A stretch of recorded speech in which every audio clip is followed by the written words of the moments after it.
Hey, welcome to our Gamecity XP Boost. You'll witness the premiere of a new event series by Gamecity Hamburg. So in Gamecity XP Boost, we want to cover topics that concern game developers and indie developers. We will give you tips and insights on the topics of marketing, on the topics of production, and also publishing.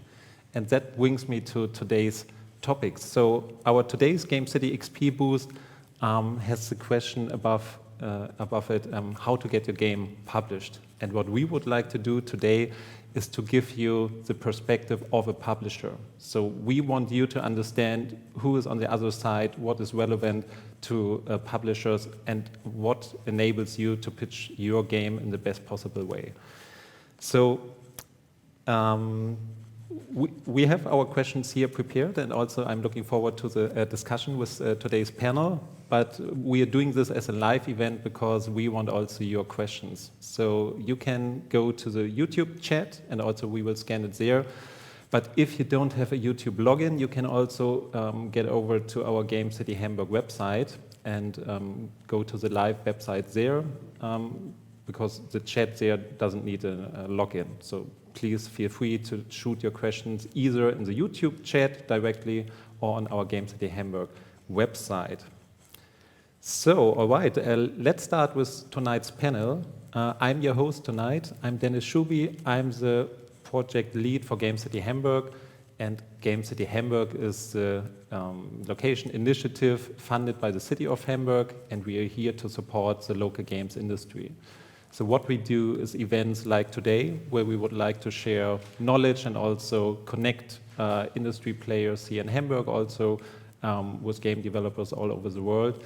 And what we also have in place here in Hamburg are two dedicated funding programs for game developers. So first up is our Games Lift Incubator, where we can support younger teams over the course of several months, and also with a funding of 15,000 euros. And we also have our prototype funding here in place. So we can support game developers when they are located in Hamburg with a funding up to 80,000 euros for their prototypes, and we can give it to you as a non-repayable grant. So, yes, so I'm happy that I'm not alone here today, but actually it's not an online call, but we really have a panel here on site. And all three companies which are here today are developers as well as publishers. And all three companies are located in Hamburg. And actually, right now, where we are here is the beautiful district Hafen City in Hamburg, in our little studio. And I'm really happy that I are in so good company tonight. And I would like to introduce who's on the panel today. So I already mentioned that it is a premiere today with the Gamecity XP Boost, but we have a second premiere. So Goodgame Studios announced today that you will also start publishing, and already announced the first title. The first title is called War Alliance. It's a free-to-play mobile game, and I'm very happy to welcome Nina Müller, Head of Publishing for Goodgame Studios. So Nina, I'm curious to find out more about your plans in the direction of publishing, and yeah, great to have you here. Happy to be here. Then next up, also from a Hamburg-based company, this is Jan Halve, Head of Licensing at the Gamigo Group. And Gamigo is very well known for their big portfolio of MMOGs. So it's really a lot about massive multiplayer online games, but Gamigo also is doing more in terms of publishing. So yes. Recently you also published Fantasy Town, a mobile game. So you have quite a range what you're looking for as a publisher. We only announced it, yes, but that is true. We are branching out not only the big online games, but mobile games, online games on a smaller scale, and much more to come very soon. Yeah, perfect. Good to have you here. Thank you. And also on the panel, it's Jonas Huskes, Publishing Director at Daedalic Entertainment. So Daedalic also has a long-running history here in Hamburg. comes from narrative-driven games, and also recently you won the award. That's a famous German award for children games called Tommy Award for a game you published. It was Fling to the Finish, and so you have quite a legacy also in winning awards for titles you produced in-house at Daedalic, but also published ones, and also very curious to learn more about what kind of genres and games you're looking for right now, and very happy to have you here. Yeah, happy to be here. We have a nice collection of awards in the office, I have to say. Yeah, I had the chance to visit you also in your offices, and it's really quite impressive, really. So I already mentioned that we want to share the perspective of a publisher, and this means that you're working on your game and you know all about your game, and that's fine, it is perfectly true. But at the same time, you have the challenge to present it to somebody who's out there, who is totally interested in what the game developers are doing, but also they have to scan a lot of pitch decks and also got a lot of pitches. And so you have to decide what kind of projects are relevant for you at the time. And so I would like to know, Jonas, how many pitch decks did you already scan this year? It's difficult to say how many exactly this year because it's so many, but I would say over a year we scan 200 to 500 titles into, let's say, various degrees of depth, right? So I talk to developers at conferences. I'm sure we all do a lot.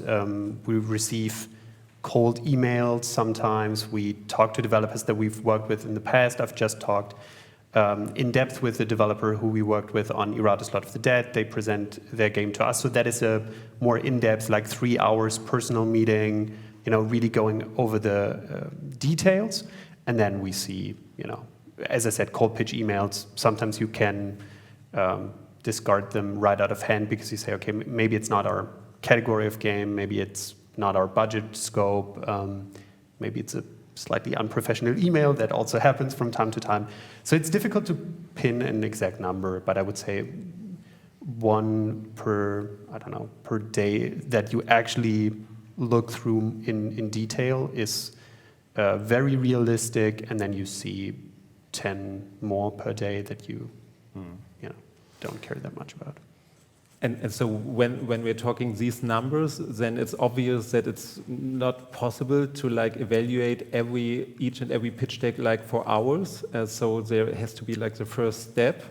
So Jan, what would you like to see to get an overview, when you have the first contact with the game, with the team? No. So what should be highlighted on front page? I mean, the first impression is really key, much like in any other business relationship or personal relationship. So presenting your project in the right light, presenting your team in the right light, making sure that you're approaching someone who is actually interested in your game. And for me, of course, as Jonas already mentioned, budget is a big constraint, of course. We have a certain range and scope of titles that we're looking for. But in general, what I want to see first is gameplay. Is the game fun? What's the game all about? How easy is it, and how accessible is it for me to understand if I see a GIF or a short video clip of it, or whether it's just a couple of gameplay scenes, or it's even already made trailer. That also happens, of course. And then I want to know about the unique selling points. What's their target audience? How do they define it? What's the unique selling points? How can we market it? So already thinking a little bit ahead, and how can we turn not only it into a business case, but into a successful business case? How can we find our audience? And also, of course, when it comes to the budget, that it is realistic. When it comes to if they allocate already marketing, for example, seeing okay, for our mobile free-to-play game, we expect 50,000 euros of marketing. That's, of course, not enough for any mobile game in the world, maybe for hyper-casual and so on. But making sure that they've done the work, they've put in the hours in terms of research, the competitors, and making sure that it's a well-rounded picture that wants me to ask for more, basically. Mm-hmm. So really, there was a lot of information already in there. I would like to stick with this get a grasp of what the gameplay is about. So I'm talking to teams which might work on their first title or like on the second title, and it's always like, okay, we are not sure if we already should reach out to publishers because we want our very polished gameplay demo and so on. Do you have a perspective like for the very first contact, how you would like to have the gameplay presented? Is it really the demo, or is it also preferable other ways? So I think for us as a publisher, and I think that's the same for you, it's easier if you have something to look at, right? So you can see what level of quality does it have. Does the team, are they really capable of doing what they maybe put on paper? Because on paper it's always easy to say something. In general, if you present your project, I think this elevator pitch idea is very helpful. So if you can explain it to me in 2 sentences, maybe mentioning other games so I have an idea of what it is about, then it's also very easy later on to sell that to the players, right? Because if you need half an hour of talk to explain what the game is about, then it might be too complicated for most of the audience out there. And for us as a publisher, for sure, the more work that has already gone in the actual game, the easier for us it is to evaluate risks that might come, right? An early paper pitch might also be super convincing, but then you don't know, is the timing really right? Will the team be capable of doing that? Will there be any issues? And will the outcome be what is written there in the end? So. And so when we are talking about the content, so there should be like this elevator pitch in it, and it has also this purpose to really get an understanding, okay, if the game developer has problems to explain his game, how can we explain it later on to the audience, to the players? But what kind of contents would you like to see in total in like the first mail or pitch?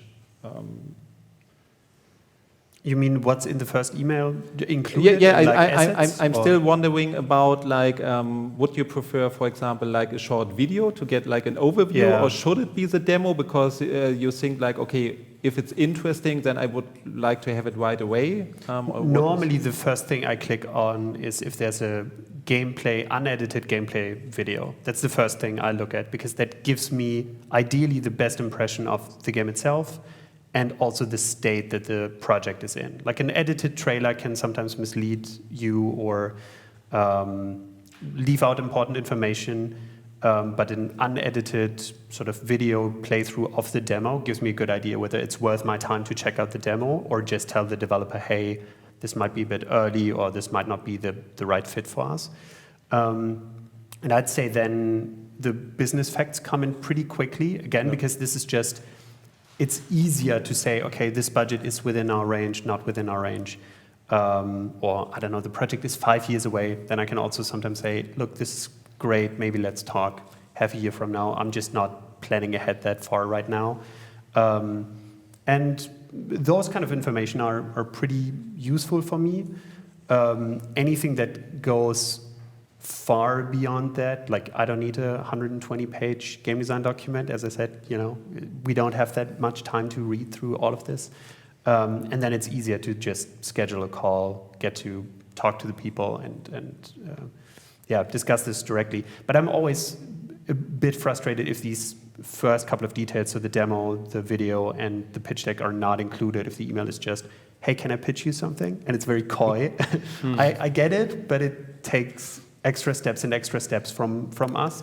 And the risk that you fall off somewhere and we forget about it, it's just very high. And you don't leave any impression. Like you're just saying, hey, I have a game. Okay, we have 500 of these, So what is your game is probably the thing that comes first, like beyond company or strategy or anything else. What is your game? How much will it cost? When it will be finished?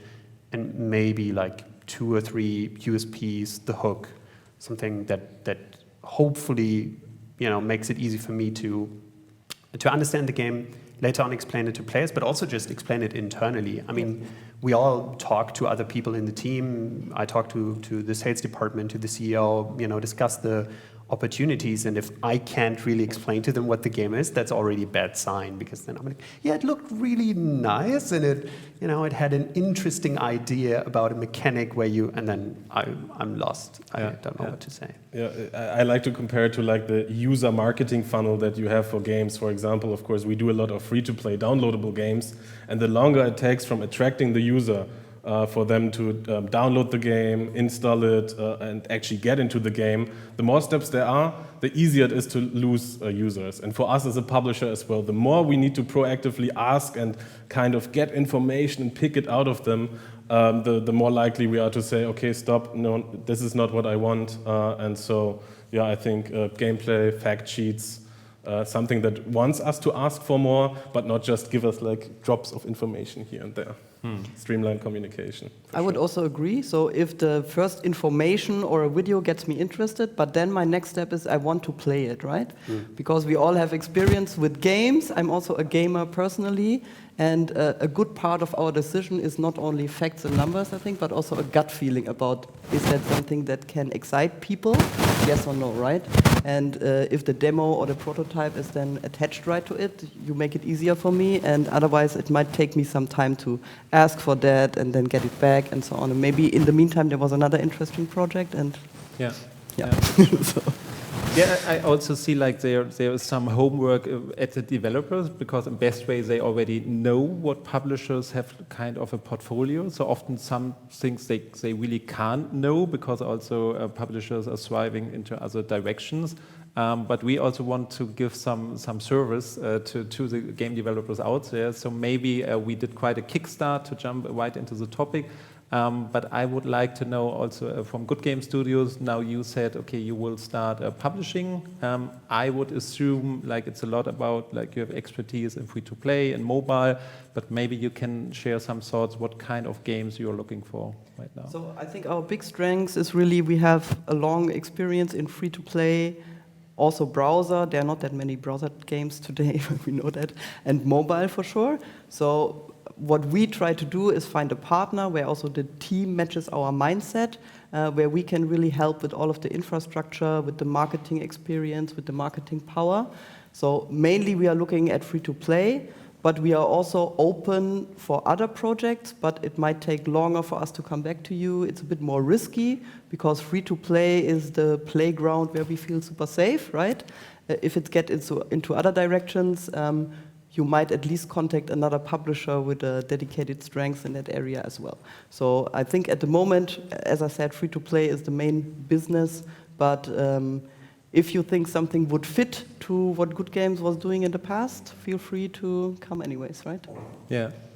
So Jan, at Gamigo, it's also like free-to-play. It's a big part, because also Gamigo is the owner of different service providers, actually, and lots of them are doing also like services for free-to-play, so it totally makes sense. So what are you looking for when it comes to games?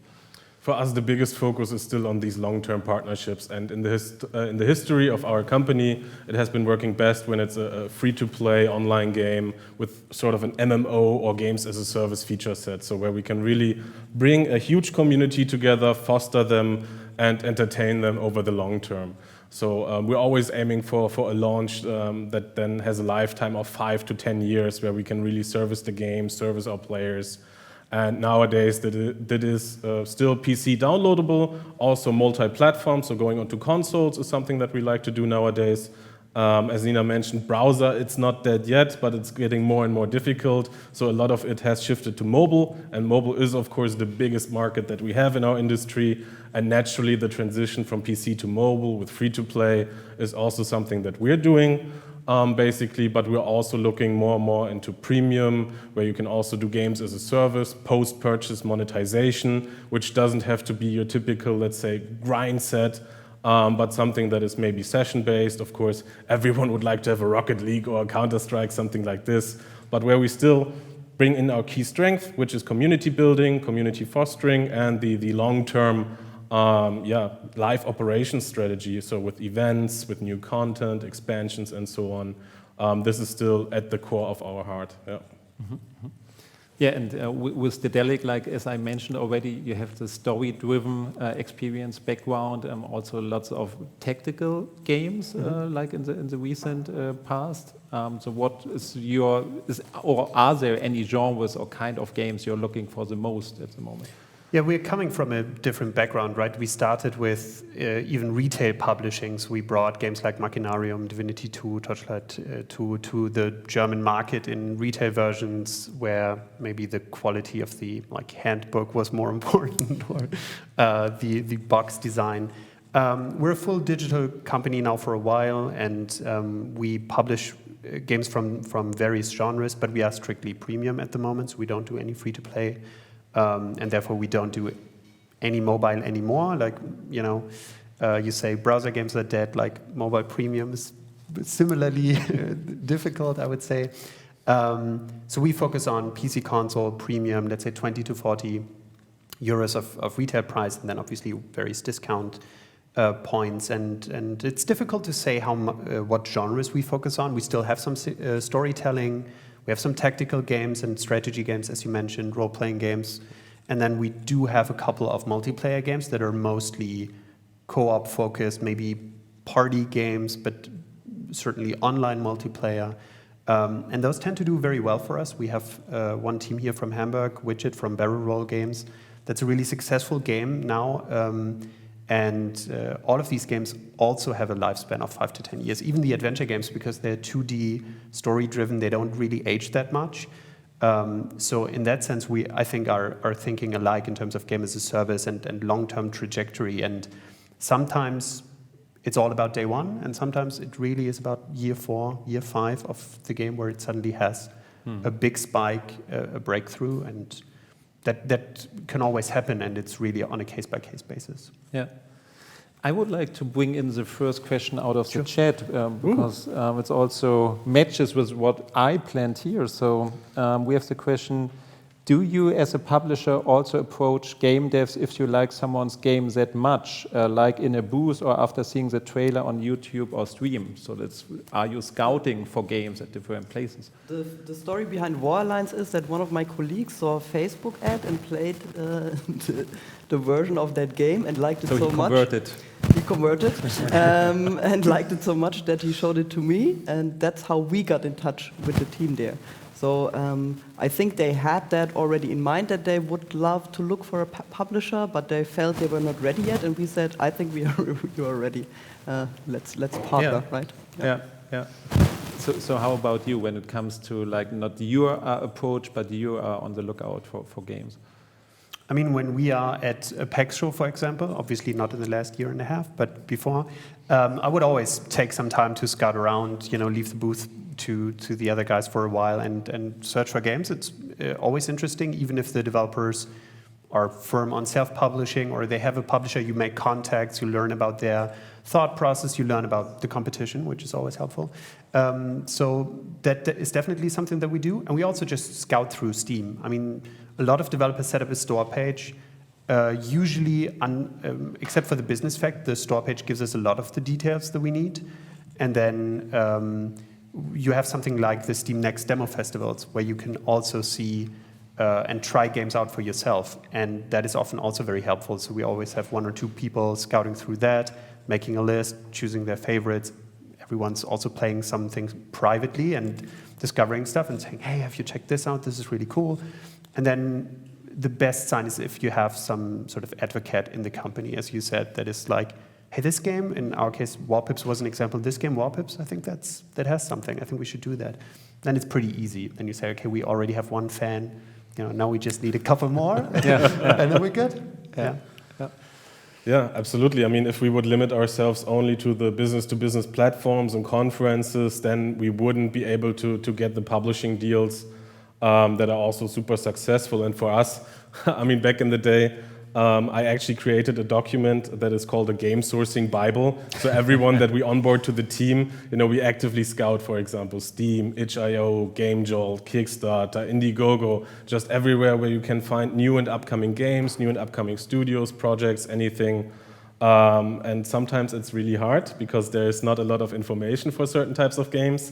especially if you look at something like LinkedIn groups or Facebook groups. That's really like the needle in the haystack and really hard to find. But yeah, as Jonas mentioned, I mean, Steam store pages is really the best kind of thing to find new games. We're always looking for certain tags and upcoming and so on. And if you make a good impression there, then we will look for your contact information, hopefully find it on your website or anywhere else.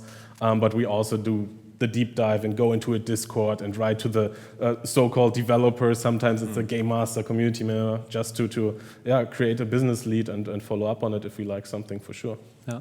You also shouldn't forget about the network, like city networks, developer networks. We had it so often that developers recommended other developers and said, hey, they're looking for a publisher. Maybe you should take a look. They're really good guys.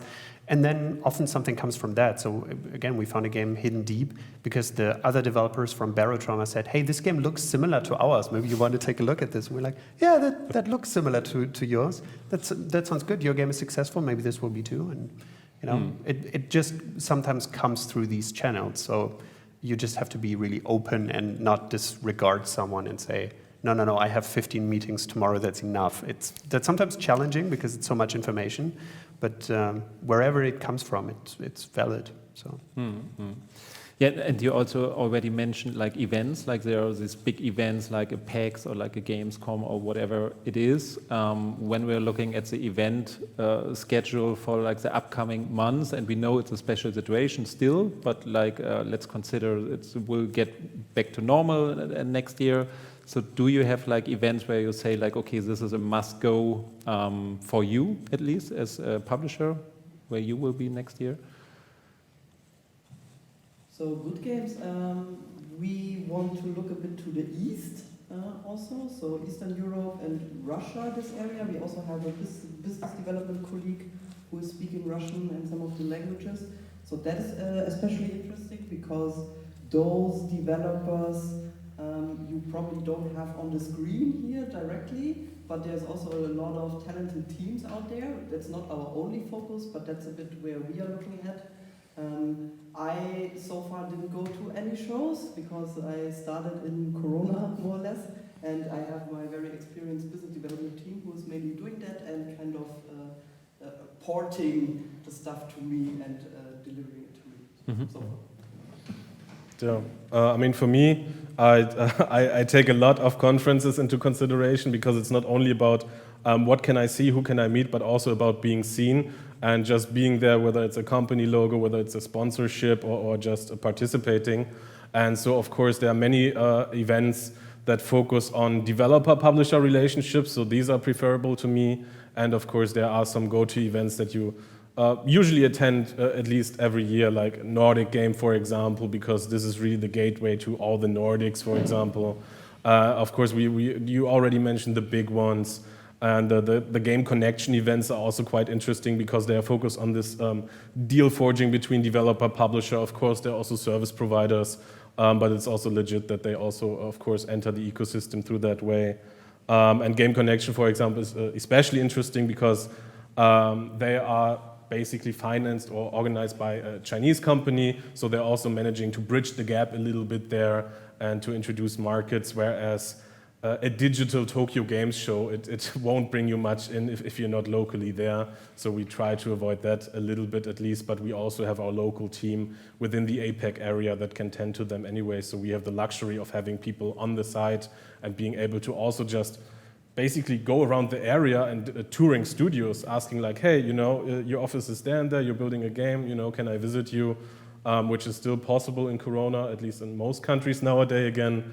But yeah, I think we are all getting a little bit sick and tired of just the Zoom conference and wanting to get back networking, mingling with people. But we are in the digital business, so why can't we make digital business all around the year? So yeah. So absolutely, we are also confident, and we just announced a Hamburg Games conference for beginning of March next year. And so yeah, we are very confident that we can bring people back together. I will have another question out of the chat, but I wanted to underline one point you made before, because you said it should be easy to find like the contact details of developers. And this is also something I witness often with younger teams, like when you decided, okay, I want to be visible on Twitter or I want to be visible on whatever platform, I think it's a good point to always keep in mind, even if you're not looking for a publisher, you might be looking for partners or whoever is interested in your game, and you should make it easy to approach you. And maybe like it's a good thing that a publisher also approaches you. But do you see more, or do you? What would you say? Is it like the email address, or is there something more you would like to give, like as a tip? What also younger teams should have there as like, okay, I'm interested. Now give me like this one package of information, whatever. I think it's best if the team gives us the contact details where we can actually reach people. Like if it's an info at address and they don't read it ever, then don't give us the email. Sometimes it's really tough because developers shield themselves from spam. I think this is the primary reason, but they don't give away email addresses. Their Twitter has the messaging function deactivated. They don't allow messaging on LinkedIn from anyone who's not a contact. Like, if you go through that many hoops to prevent people from contacting you, it's going to be difficult for publishers to reach out. And other, business opportunities. I mean, there's so many interesting parties in the games industry. I don't know, Microsoft might ring you for Game Pass, whatever, right? There's opportunities everywhere. And you should have some easy means of communications and how to reach you. Yeah, absolutely. One question I wanted to bring up out of the chat, and it's directed to Jonas. How important is the game duration, the gameplay time, and replayability when reviewing a game pitch? So I would always say the minimum duration is 2 hours because that's the refund threshold on Steam. It really is difficult to say because it depends on the estimated price point. It depends on the type of the game. I mean, if you talk about game as a service, potentially early access, then the best answer you can give is endless, right? You say it's maybe session-based or procedural, or I mean, there's so many roguelikes in indie, but there's a reason for it because it has, it has some added value. It makes it easier to iterate both in the development and potentially over early access and beyond. So that helps, but there's no real, unless you're really under 2 hours, then it's critical. There's no minimum. If your game is very linear and very story-oriented, then I would say it's better to be 6 hours than 3, simply because in 3 hours you really run a risk of Twitch streamers playing through the entire experience day one. If you're 6 hours, probably they break it up into 2 sessions, you should be fine. Yeah. But that is a story-driven games and influencers is a very difficult relationship where they help you promote the game, but they also give away basically the entire experience. And if that experience is available day one for everyone to just watch, the likelihood of them going, oh, this was fun, I will buy it, is not as high as if they're like, oh, I really want to know what happens next, and they go to check out the game. So I think that's really the only answer I can give. For the demo, I don't think it matters. Like if the demo is 10 minutes but really good, great. As long as they really show off everything they want to show off in 10 minutes, which is tough, but that's great. If the demo is 4 hours, I will not see the end. So, the answer is in between. Yeah, this question aims regarding the game pitch. Yeah. But like really interesting what you also had to share there was like when it comes to different kind of genres and games, how you're looking at it. But in general, like we talked about, okay, there is the possibility that you scout a game at a conference, then it might be in a state where already people can play it, so because developers are there to show. Most often when game teams reach out to publishers, they are, or quite often as I understand, they are quite in a later stage. But do you have like a perfect moment, if you can say like, okay, this would be the best moment for you? In which stage should a game be when you get contacted for the first time? So the perfect moment for me as a publisher is probably a bit unrealistic, is your game is completely done. You have some plans for live operations, roadmap, what could come after. You probably tested something in retention, you have some monetization features already implemented, you can show me some KPIs, and then we can do the deal the same day. Okay, but like maybe there's also an earlier stage where you can say, okay, you know what, we can bring in also like these services to the table. Sure. So all of these steps that I mentioned, so any content completeness, you can approach us. The more you have, the easier for us it is to see what potential does the game have, for sure. If you have at least something like tech launch data, soft launch data of how long are people staying, is there a general interest, something like that, even with low budget testing, that helps. Then we could come in and really help you get the monetization right. If the basic is there and if you know everything, then you probably just need our marketing budget, which is also fine. So. Is there, I know that's a question hard to answer, but is there any kind of minimum when we're talking about like younger teams and they would run their first marketing test? Do you see like a minimum euro spend to generate any kind of KPIs which are relevant for you to look at? Yeah, of course. I mean, if you only say like, okay, we're spending 100 euros here and then maybe 100 euros later, it's not really a critical mass where I can say, oh wow, this is super amazing.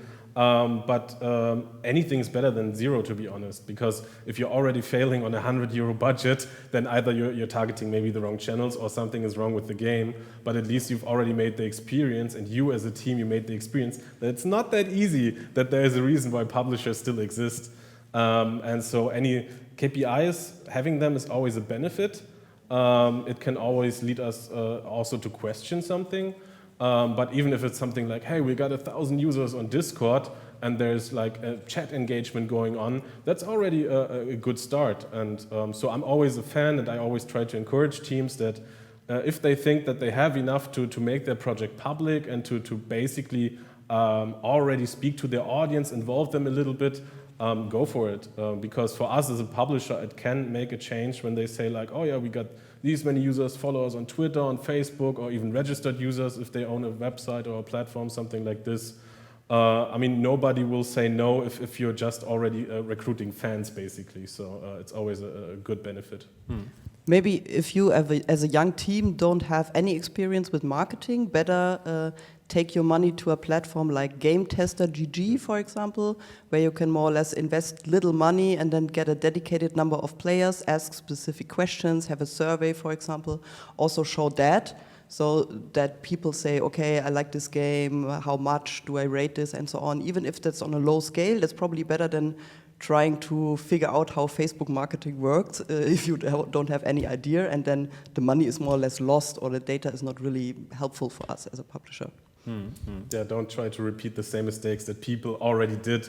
And there's actually a lot of free know-how that is floating around on the internet. For example, you can go to YouTube for the GDC channel, watch some of the talks that are maybe centered around marketing or even production. There are also key singular persons like Rami Ismail, who's having like a podcast, who's also sending out newsletters. You can even find, forecast templates online that are quite good, to be honest. So, you should always allocate at least a little part of your time into research and just trying to figure things out, and talking to other people, talking to publishers, talking to other developers should be part of that for sure. And next to funding, marketing is one of like the big advantages of publishers, because they have data simply game developers can't have, and experience. But often, we are also reached out with the question, okay, what kind of marketing plan should be in my pitch, or what kind of information should I share? What's your perspective on that? What would you like to hear from side of a team when it comes to marketing? I don't need a marketing plan. I think that's the wrong approach, because especially I don't need a marketing budget, because it will be wrong. We have other ideas, we have other experiences. What helps me is if you provide assets already. If you have a good key art, if you have a maybe good concept trailer, or if you have a good GIF, something that I already can imagine how I would use it, it helps me build the campaign. And if, again, it comes back to preparing a good pitch deck, right? If you already have a good elevator pitch, I have a much clearer idea, what influencer can I give this to, what kind of maybe marketing slogan I can use, what kind of other games can I use to cross-reference this, and so forth. That makes it easier for me. And the better the assets are, the easier it is for me to get into that mode. But I don't need to know, hey, we plan on spending, you spending that much money on events. Like, I can tell you that, and you can ask me that, but that really doesn't help me. And I think it's super uncomfortable for the developers and extra work for them to go through all of that for something that I don't think any publisher really uses. Mm-hmm. In the end, that's what we can do really well, right? We are marketing our own titles. We are marketing titles from the Stillfront group that we are in. For years now, we have a really big team. They have a lot of experience, so don't spend time on the marketing plan. I think it's also important what you said, like don't have a specific budget in mind, because Goodgames is good at spending high budgets. That's also why we are not looking for that many titles at the same time in publishing. We are rather focusing on less, but then really having a focus, working closely together and spending a lot, because we are good in spending a lot. And with too low budgets, it doesn't work for what we are doing, for example, right? So, yeah. Okay, and also, like when game developers are reaching out, so most of the times I assume it's about funding. Then it's also like about marketing. Is there anything else where you think, okay, this would be relevant and important for you to know first? Because my understanding is that often it is not so clear like what game developers need and what they are looking for. What is your experience there? So is it better to say like, okay, bullet point list, okay, we need support here, here, and here. But on the other hand, like it is often, I think they are not so sure what they can like get in return and like how they have the best position. Like, should they give it away that they need support in this terms or not? So do you have a experience I'm there? a big fan of transparency, so I want to know what they are lacking, what are their weaknesses, what are the gaps that we as a publisher need to fill in.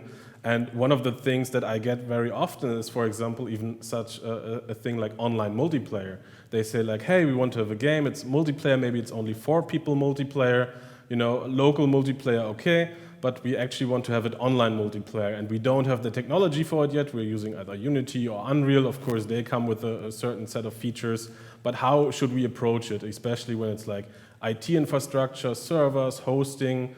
That's not something that everybody knows inside out, and this is one of the key components for us because we want to have that online multiplayer functionality. It needs to work. If you're building a shooter game that is very fast-paced, you need good reactions, then you also need a good latency, good server infrastructure, and so we want to know about these things. And of course, if they're lacking, like, I don't know, the kind of business thinking, or they're lacking like legal support, yeah, okay, of course, we cannot basically tell them what's good or bad in our contract. They should always, you know, try to find that as well. But also when it comes to the hiring process, when they say like, oh yeah, we want to increase the team size later on, then we may also help out with that. Because if we really like the project and we really want to work with them, we can somehow make that work. But we need to know about it because, as said in the beginning, we're all about these long-term deals, and you don't make them unless you basically know each other by heart, you share the same vision, and so that is definitely key for us. Mm. And all of you, you are all from developers, so what kind of scope must a game have that you're talking about? Like, okay, we can also bring like dev support or like really on the technical side. Would you say it's about like scope of the game or price point of the game, or when could this be discussed? For sure, it depends a bit on the potential, but in the end, if we are convinced about a product and its team behind, then everything is possible, right? So the best example I've seen in the pitch on what kind of services do they need or what kind of partner are they looking for is someone put like must have, you as a publisher bring this and that, and nice to have, you also have this and that. So that's very helpful to decide on whether we support them. For us, that's not a big question, because if we believe in a project and make a deal, we give full support, right? until we both would decide, okay, that doesn't make any sense anymore. So it's not depending on the scope of the project in general, I would say. For us, providing actual development resources is a bit difficult because we have an internal project. Obviously, all the developers are working on a Lord of the Rings game at the moment called the Lord of the Rings Gollum. Here's my plug for today. Enjoy it. And we're already hiring for the project as much as we can. We're trying to bring on board more people for that game. So I can somewhat easily convince my producer to lend me someone to give advice. We had that case before where a developer really needed some advice in art direction, right? I can give him a very good experienced art director, but I cannot give him 100 man-hours of 3D animation. That's not in the cards. If that's something he needs, then or they need, the team need, we can connect them with service providers that we know. We can connect them with other developers that are often looking for work for hire jobs, right? We can utilize our network, but we won't use our internal team because it's just not free. So they're occupied for the most part. And we also mentioned it more often tonight. So when it comes to a project, like there is this game idea, there's this elevator pitch, and always with every project there is this team. So do you have like tips or thoughts on like how it is a good way to present themselves as game developers, like who is behind the game and what would you like to know about a team working on a project? Yeah, so I think it's important, like what kind of experience do you have? Are you a team that was just assembled somehow? Do you know each other for a longer time? So you really have experience in working together as a team. And also the spirit in the people is important to us, for example. So if I feel like this mail is a standard mail to 2,000 publishers they send out and the response is not so much inspired or motivated, that's, for example, not a good sign for me. So I want a team that is really behind the product that really believes in it and is really looking for someone who is working together and partnering long term, also as the others said, to make it a success. And when it comes to teams who want to release and bring to market their first game, so what steps do you take to evaluate if they are can pull it off and if you trust them in this young newcomer team? Meet them, I think, is the easiest way. A lot of it is about gut feeling, as we said. So we can explain a lot here today, but at the end of the day, a lot of it comes down to, okay, do I trust these people? Did they seem to have the answers when I asked them questions? Did they have a vision? I think it's super important that they're not going in, even if it's their first project, being completely open, like design the game for me, essentially. I really expect them to know what they want to do. And they can trust me to tell them if I disagree with something. Like, they don't have to preemptively embrace that, I think. I think those are the main things that a new team needs to bring. It's difficult. I mean, they probably have a higher burden of having a good prototype, a good demo, because they don't have a track record, right? If Mimimi comes to us and says, we want to do another stealth game, I don't think we would hesitate, even if they only have like a paper napkin where they wrote Shadow Tactics, but with whatever, right? We would sign that contract if it's affordable. But I mean, that's a different situation because we know them, we worked with them, and we know the kind of work that they're doing, so it's very easy. If it's a newcomer team, they have to show some level of execution already, because at the end of the day, execution is what it's about. Good ideas are nice, but the execution is super important. Yeah, and what sometimes can add to that, of course, if you're not like a startup or something like this, is if you have some sort of advisors or advisory board. I see it nowadays more and more that they really use it to sell their team, to sell their project. It can definitely help if you have like an online sci-fi kind of game. And yeah, of course, some of the guys from EVE Online, they're on our advisory board and so on. That makes a lot of sense. And we feel like, okay, if they are talking to already with these guys who have a lot of like decades of industry knowledge, then we can also bank on the fact that they are a kind of A/B testing with them, that they are being challenged that they are getting some sort of level of mentorship. But this can also be on a smaller layer, of course, with regional or national associations, something like Gamecity Hamburg. So when they say like, yeah, we've been in this incubator program and we've successfully came out of it, and this and this and this improved, I think this is also something for don't hesitate reaching out early, because when you start the conversation early and people are able to understand your development and the evolution of your team and project, it can also lead to someone saying like, oh yes, they went from this to that in only 3 months. Oh, of course, we need to speed things up with them. Yeah, we have some more questions in the chat. One of them isn't paid, but I like to answer it. Somebody asking again what event I meant. We're talking about the March event. It's the Hamburg Games Conference, March 2nd and March 3rd. We will have it on-site in Hamburg and also online. Ticket sale already started. So, yeah, this was this question. And then the next one, should game devs also include a price calculation and also estimated sales of game copies in a pitch deck? No. Pricing, maybe. I find that interesting just to see if there's a huge gap. Like if I think the game, oh, that's a $10 game, and they say, oh, I want to sell it $60 retail, I'm like, maybe not. First of all, units don't matter. Like if I do a humble choice, I will sell hundreds of thousands of copies through that. That doesn't reflect in the revenue. So also when publishers talk with you about units, be very careful. Units are not a good way of measuring success. It's always about revenue. And therefore, whatever unit number you give me, again, you're going to be wrong. If I give you a unit number, I'm going to be wrong. So I don't see any point. And this is also the answer I give when people ask me about like unit predictions. I'm like, I can give you a number. A, it's not going to be the correct one. And B, there's no way for you to check if that is a good or bad answer. I don't think that really matters. Revenue predictions or talking about different streams of revenue, like I can tell you about something like Humble Choice and say, hey, this is the average amount we get out of this. That's helpful, right? And if they have a target, like they say, hey, to reach break even, because we already invested this, we need to make, I don't know, 2 million gross.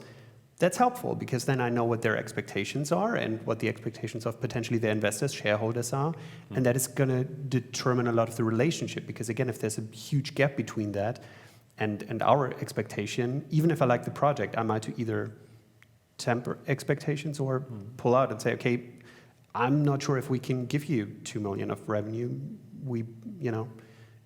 Either you accept that or you look somewhere else where someone is more confident. I think that's helpful. Unit predictions, I don't know how you feel, but for me it's not.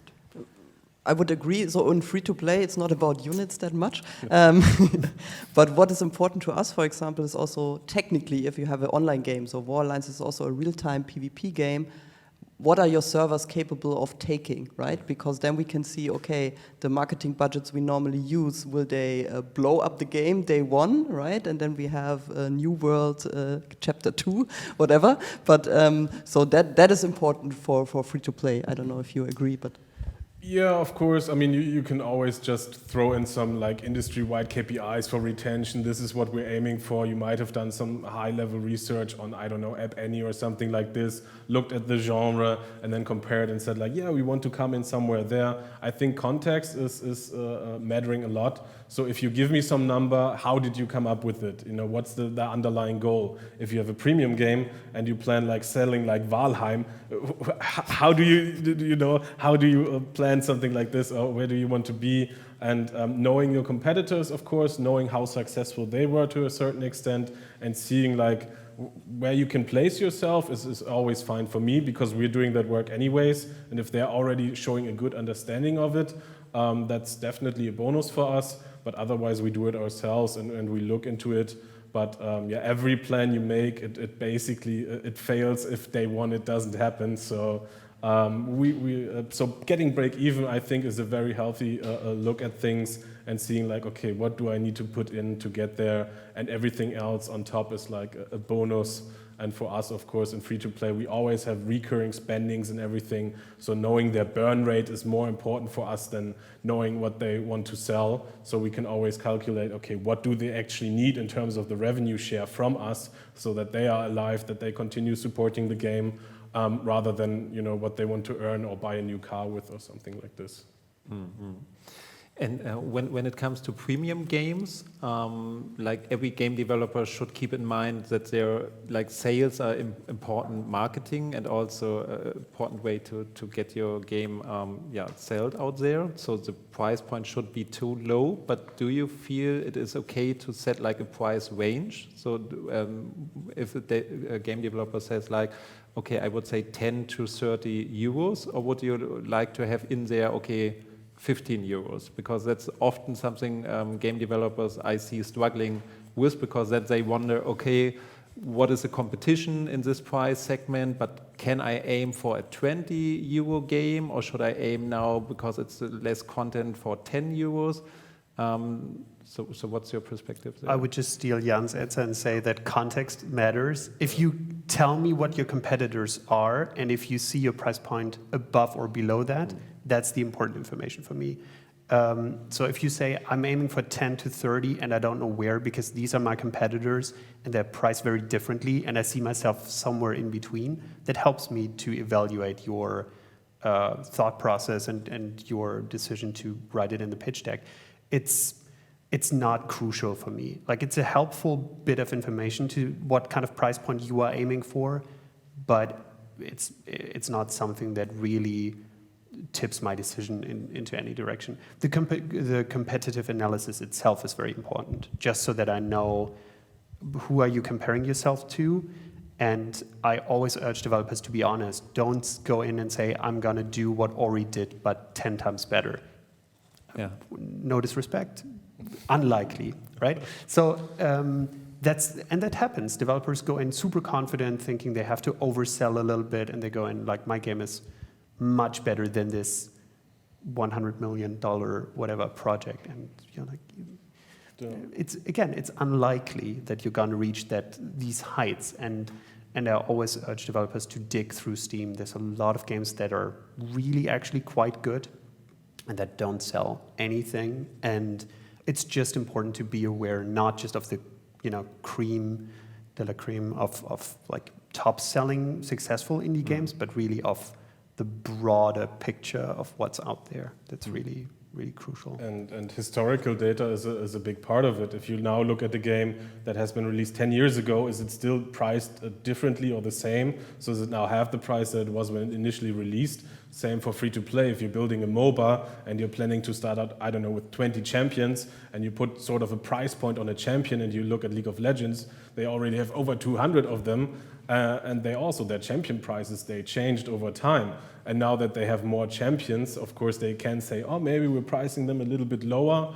So you need to take that into consideration when you're, of course, saying, okay, at launch, I want to be there. There's always, of course, some sort of discount model when you're starting out, when you're doing early access, and so on. You need to take all of that into consideration, because in the end, if you say I'm selling 200,000 copies at $19.99 a piece, that's not going to happen, because there's so much in between and going forth and back and forth. So, yeah.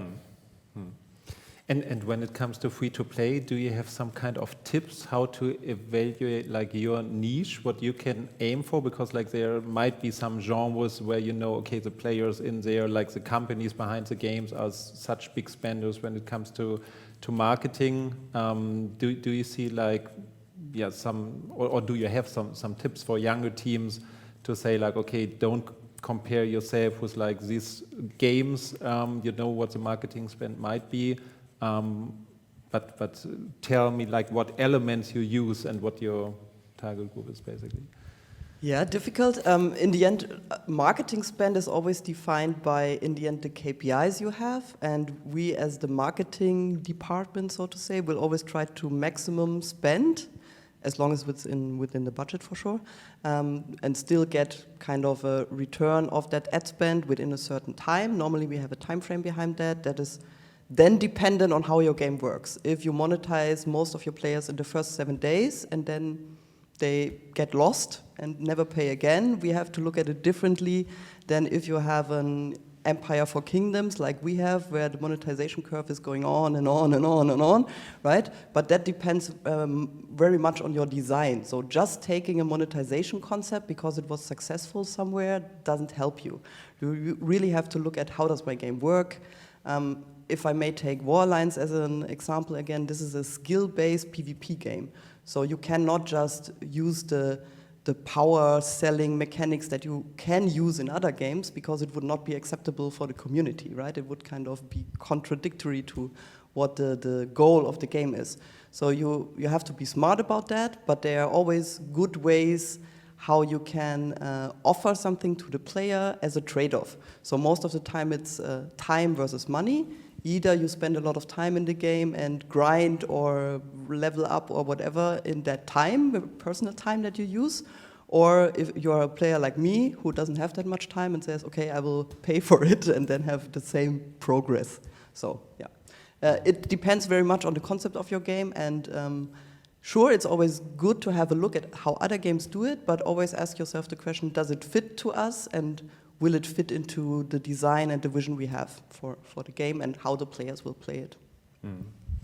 And also I witnessed lots of discussions when it comes to free-to-play games, and it's like the first title or something like that, and then there's this big question like, should we go for freemium, that there's like some kind of a test version and then you can have more chapters or more content and then it's have a price tag on it, or should it be free-to-play? And like basically from my perspective, there are different kind of design philosophies behind it, but like often I see it for younger teams that they are struggling in the early phase, like what direction should we go? Do you have any advice or any experience with with things where you changed models? Is it possible to change it? So what do you think about that? So if you're thinking about freemium, think about what content you would offer to sell, and if your team is capable, if it's successful, to bring that content fast enough, right?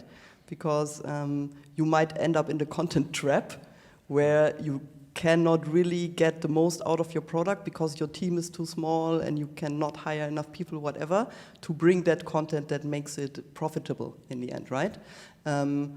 Free-to-play also, in general, has a bit more of that long-term, because once you have implemented a system in monetization, it works and works and works. For sure, you also need to work on your product and constantly deliver content and update it and make it better, listen to what the community wants. That is also very important, so they stay close to what your players want. But for freemium, this is the most important point to me. So don't get into the content trap. Oh yeah, totally second you on that one, because we are getting a lot of pitches. It's a session-based game, it might be highly competitive, but we don't want to sell power to the players. We want a fair free-to-play business model. So we're doing a season pass, and we're only doing cosmetics. Okay, you've got your content trap, because for every season pass, no matter how long it runs, you need to produce that content in advance, and while the season pass is running, you already prepare the content for the next one. And if you're only doing cosmetics, you need a lot of variances and just good incentives for people. Oh, now it's pink, now it's a different shade of pink. That is not what people want to basically pay for. Of course, they want to individualize their experience, they want to customize it. But if you also look at the most successful free-to-play games which are running on a season pass and only cosmetics, it's the top-tier games. So as an Epic Games, you can do that because you have the content to back it up.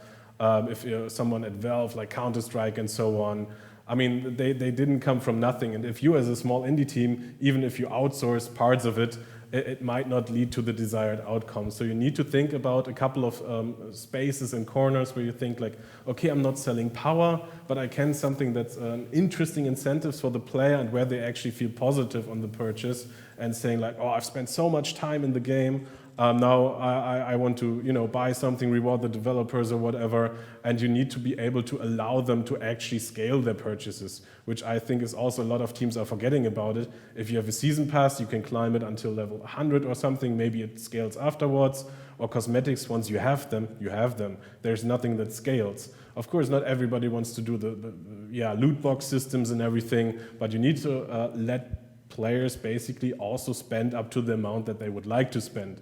In one of our games, we have someone, of course, he's coming from the industry, he has a lot of disposable income, he's paying like 20K per month, leaving it into the game because he's spending it not only for him, but for his guild, for example. So something where you also can share positive effects with other players, with your peers, your mates, and so on. That might serve as an interesting incentive. And there's just a lot of monetization systems out there, so you can do your research, you can look what works. But just don't try to compare your own resources to the ones of the really AAA content companies. So. And dear teams, free-to-play is not always evil, right? Think about it like everyday life, you also pay for convenience. So a couple of years I decided to pay for a cleaning lady, which makes my life so much easier. And I'm happy to pay that. It's a good feeling. It doesn't feel like she's ripping me off or something like that, right? I get a service for that I like, makes my life easier. And that's all of these real-world examples you can adapt to your game. And then it doesn't feel like a rip-off. And the times of rip-off monetization mechanics is also a bit over, I can tell you, because I was part of that in the beginning. Except for mobile, right? Yeah, depends. I mean, we don't do free-to-play, but the content trap is very much the same. So a lot of people pitch us episodic games, for example, which is basically freemium if the first episode is free. And that is the exact same problem, like especially when you try to tell a story, waiting 1 month for a new episode might be okay, waiting 6 months probably is not okay, and then people are just not interested anymore. And it's also difficult, especially with a smaller or medium marketing budget, to just keep interest going for that long. And the same is true for something like the paradox model, which is something that some developers from like strategy games pitch. It can work, Paradox proves that it works, but it also only works if you can actually pump out that many DLCs over a relatively short period of time. Once you have established yourself and you have a backlog of available content, then you can, ease the pacing a little bit, space it out a bit more, focus more maybe on the quality of the content that you're adding or making something more remarkable. But especially in the early phase of early access or whatever your model is, your release or business model, if you want continuation, the first couple of content updates need to be very, very quick. So you either pre-produce them simply and just polish them in the time that you have between release and the release of the extra content, or you pick something that is easily adjusted or easily recreated. But as you say, if you say, I will create new, new skins or entirely new factions every month, then you're in for a troubling time, yeah.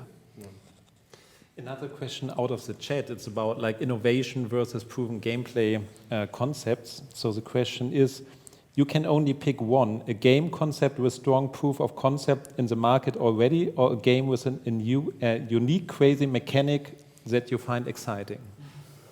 Like it's the old question in game design, how much innovation and how much like proven. That's mean because I don't want to pick one. Ideally, I want to have a combination, right? So combine your crazy innovative idea with something that I know that already works. Because crazy innovative ideas are good, but for us, they are also super risky. Because we might all think that's great, and maybe even we do internal playtesting and think it's great, but maybe the mass market doesn't think it's great, and then we have a problem. So ideally, you have some base that I can easily explain to my mom, because she also knows something about games now, and then add up on that with something really innovative. That's kind of the best combination. So if I would have to pick between those, I would pick for the proven gameplay, but I would still like to see innovation, but not pure innovation. That's too risky for me. Proven. Yeah, it's a bad answer, I know. It's not the popular answer. So we're not winning any popularity contests today.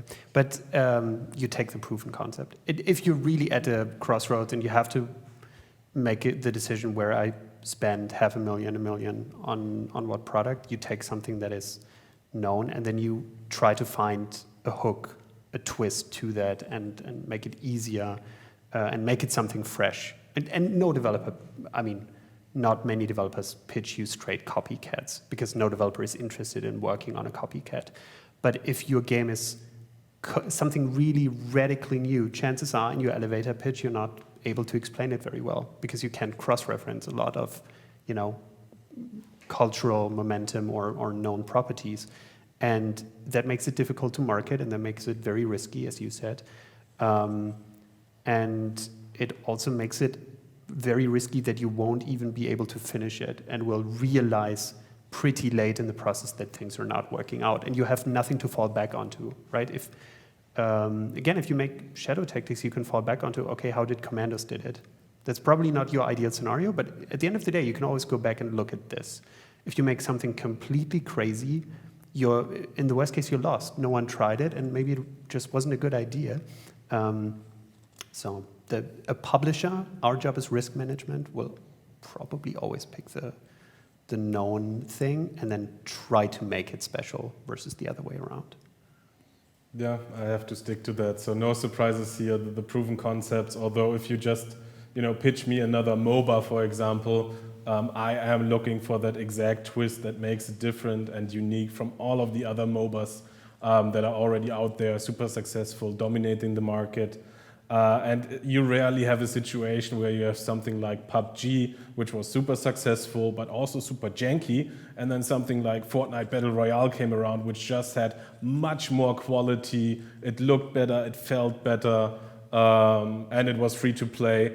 Usually you cannot produce that with a small team, but you need a team of 50 to 100 people to, first of all, have the time so that you are copying it in a very fast manner, and you can launch 6 months after then, because then somebody else might have already picked the cherries from you, or you need to have that twist, because why would you build another League of Legends that maybe just changes the art style but is mechanically the same? I will not get the League of Legends players to move from their home game that they've been playing for 5+ years to a new one, unless there's something that is making it super different, super interesting, and that is also for content creators interesting as well, because they've been playing League of Legends, they know the weaknesses of it, and they know they might have some ideas, and then that game comes along that really combines that takes it to a new level.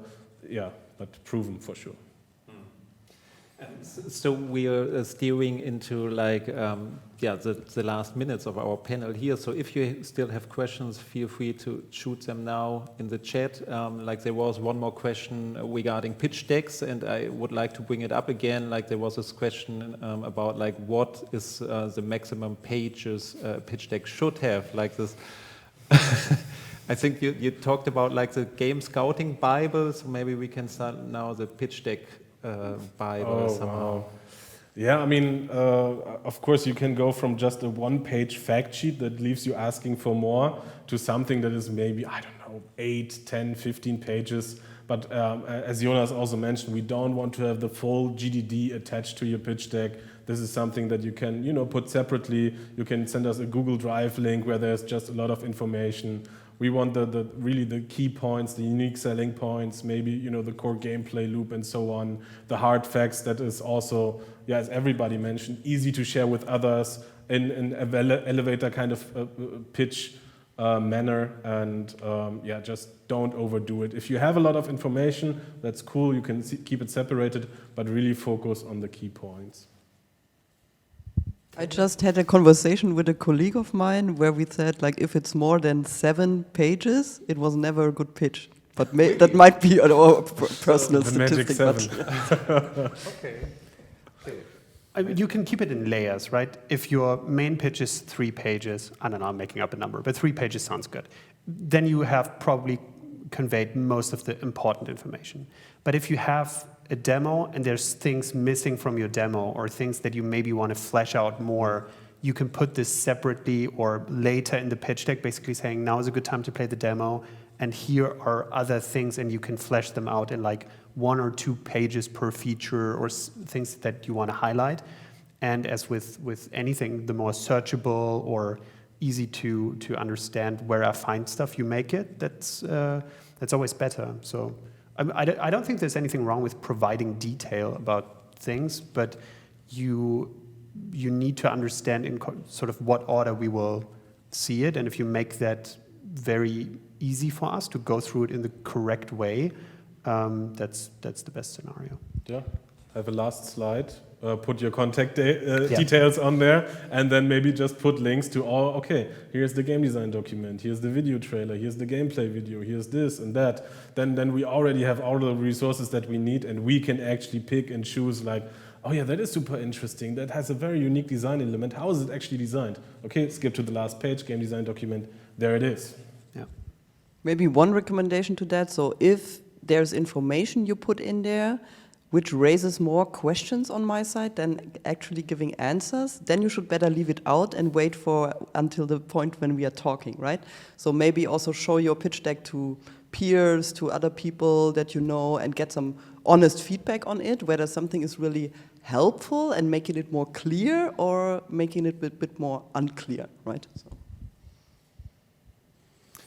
One more question out of the chat. Once you like a pitch, how is the follow-up first call? How that conversation used to be? Is there some kind of like a typical, okay, you're interested in a game pitch, you're trying to reach out, and then you have like the first discussion. Is there anything like, do you have a list, for example, or what could it be, like what developers should prepare? So for us, it's mainly about first explaining what we are doing, what we are looking for, what we liked about the pitch, and how we could see that moving forward, explaining what kind of tests we would do or what would be the next steps for the project from that first look, and asking a lot of questions for sure. I'm not sure whether you can really prepare for that, but in the end, the more questions you can already foresee that might come up with the pitch documents you send over, the better it is. But even if you can't answer a question right away, always keep in mind the producer sentence, I'll come back to you, is also fine. So. Yeah, all right. Then I would like to close up our discussion round today with like my signature question I have here, like because we want to know about the perspective of a publisher. What tips do you have for game developers to present themselves as good business partners? Because basically, like it's a business agreement, a publishing deal. What are your tips for game devs to present them in the best possible light? Be honest and give me the feeling that you know what you are good at and you know what you are not so good at, and have a realistic view of your team and your product. Yeah, really know your weaknesses and know what you're willing to give up or make a compromise on when it comes to sourcing or looking for investment, getting into bed with a publisher. Know that you are going to need to be able to share revenues with them. Also, sometimes they want to have company equity. Some even ask you for IP ownership or creative control. So really know what you want from a business partner and evaluate your business partners as well as we evaluate the projects and the studios. Because in the end, if you don't feel comfortable with someone, you should also be able to just say no, even though they might have been your favorite from the very get-go. Evaluate your publishers. Be straight with your numbers. Tell me what the game costs, tell me what you need, and also directly ask if you want something. It's very frustrating if you have the feeling of, oh, we reached an agreement, and then it takes 80 more iterations because the developer always thinks of something new that they actually kind of care about. So it's good to, as you say, know a little bit what you want out of the deal so that you can actually move the negotiation along a little bit more quickly so that everything kind of falls into place. And yeah, I think that really helps. All right. Thank you so much for joining me tonight on the panel. Thank you so much for watching today. So this was the premiere of our Gamecity XP Boost. We will continue like this series over the next year with different kind of topics. And it was really beautiful for me to meet up with real people again. Don't have any internet problems or whatever. So thanks again, Nina, Jan, and Jonas for joining me. And have a good night. Thank you. Bye-bye. Bye.